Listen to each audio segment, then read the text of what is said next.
सबों को मेरा नमस्कार।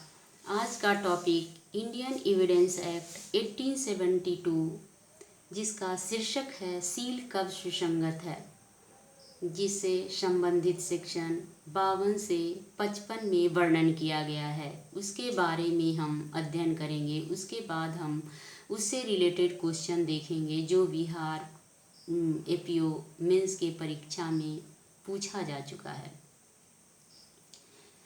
सील कब सुसंगत है? सेक्शन 52 से 55। सेक्शन 52 सिविल मामलों में अध्यारोपित आचरण साबित करने के लिए सील विसंगत है। यानी यह धारा जो है पक्षकारों के चरित्र से संबंधित है। सेक्शन 53 दांडिक मामलों में पूर्वतन अच्छा सील सुसंगत है।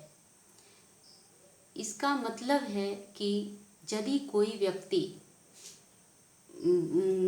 ऐसा रहा है जिसके ऊपर आरोप लगा है और यदि उसका पूर्व का आचरण अच्छा रहा है तो सामान्यतः माना जाता है कि वह उस व्यक्ति का आचरण अच्छा रहा होगा। 54 उत्तर में होने के सिवाय पूर्वतन बुरा सील सुसंगत नहीं है।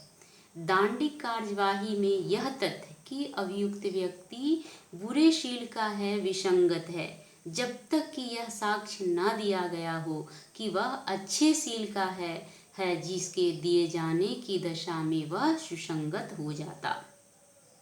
इसमें दो स्पष्टीकरण दिया गया है। पहला स्पष्टीकरण कहता है कि धारा 54 उस मामले में लागू नहीं होता है जिनमें किसी व्यक्ति का बुरा सील स्वयं विवादक है। स्पष्टीकरण 2 पूर्व दोष सिद्धि बुरे सील के साक्ष्य के रूप में सुसंगत है।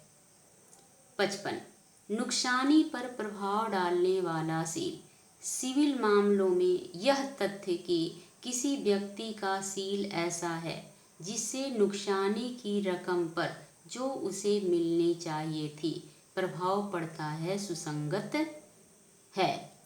यानी सील का साक्ष्य केवल आचरण बताता है। अब इससे संबंधित हम क्वेश्चन को देखेंगे।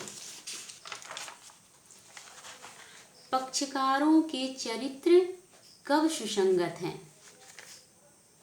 तो इसका उत्तर होगा भारतीय साक्ष्य अधिनियम की धारा 52 से 55 में सील यानी चरित्र कब सुसंगत है के बारे में प्रावधान किया गया है। धारा 52, 54, 55 का संबंध सिविल मामला से संबंधित है, जबकि धारा 53 और 54 का संबंध आपराधिक मामला से संबंधित है। कुछ स्थितियों में दीवानी तथा आपराधिक दोनों प्रकार के मामले में चरित्र या सील का साक्ष्य दिया जा सकता है। यानी सील पक्षकारों के चरित्र से संबंधित को हम दो भागों में बांटते हैं, दीवानी मामलों में चरित्र की सुसंगतता और आपराधिक मामलों में चरित्र की सुसंगतता। दीवानी मामलों में चरित्र की सुसंगतता दीवानी मामलों में चरित्र की सुसंगतता का प्रावधान धारा 52 एवं 55 में वर्णित है। धारा 52 का शीर्षक है सिविल मामलों में अध्यारोपित आचरण को साबित करने के लिए सील विसंगत है।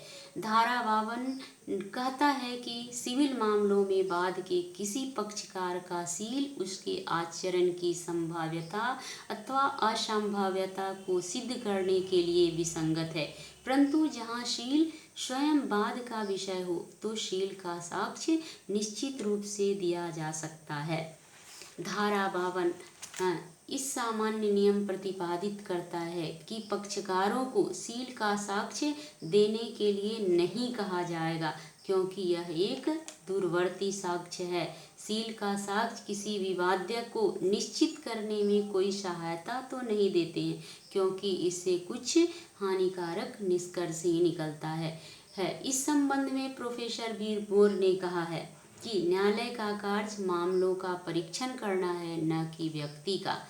बुरे व्यक्ति द्वारा लाया गया वाद भी सही और सत्य कभी कभी हो सकता है।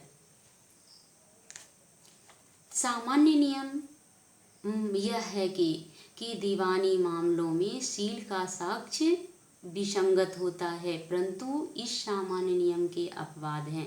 पहला, जब शील स्वयं विवाद्यक तथ्य हो। दूसरा, जब शील अन्य सुसंगत तथ्य से प्रकट होता हो। तीसरा, जब शील या चरित्र का नुकसानी पर प्रभाव डालता हो। धारा 55 अर्थात धारा 55 इस सिद्धांत पर आधारित है कि दीवानी की कार्यवाही में अच्छे चरित्र की पूर्व कल्पना की जाती है। अतएव वादी की नुकसानी की राशि के वृद्धि के लिए अच्छे चरित्र को नहीं सिद्ध किया जाता है, किंतु नुकसानी की राशि को घटाने के लिए ये उसके चरित्र को सिद्ध किया जा सकता है। आपराधिक मामले में चरित्र की सुसंगतता। धारा 53 दांडिक मामलों में पूर्वतन अच्छा शील सुसंगत है। यह तथ्य कि अभियुक्त अच्छे शील का है, सुसंगत है। यह धारा इस सिद्धांत पर आधारित है कि कोई व्यक्ति लगातार काफी समय तक अच्छे चरित्र का यदि रहा हो तो सामान्य अनुभव यह कहता है कि विशिष्ट अवसर पर भी उसका चरित्र अच्छा रहा होगा। इससे संबंधित वाद है।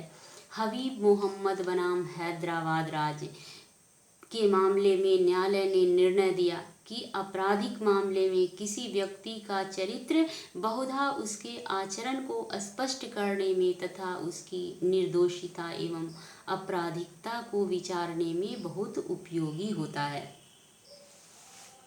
धारा 54 दांडिक कार्यवाहियों में यह तथ्य कि अभियुक्त व्यक्ति बुरे शील का है विसंगत होता है, जब तक कि अभियुक्त अपने अच्छे शील का साक्ष्य न दे दे। इसका मतलब है कि यदि अभियुक्त अपना अच्छा शील का साक्ष्य देता है तो अभियोजन उसके अच्छे शील के साक्ष्य में को खंडित करने के लिए उसके बुरे शील का साक्ष्य दे सकता है।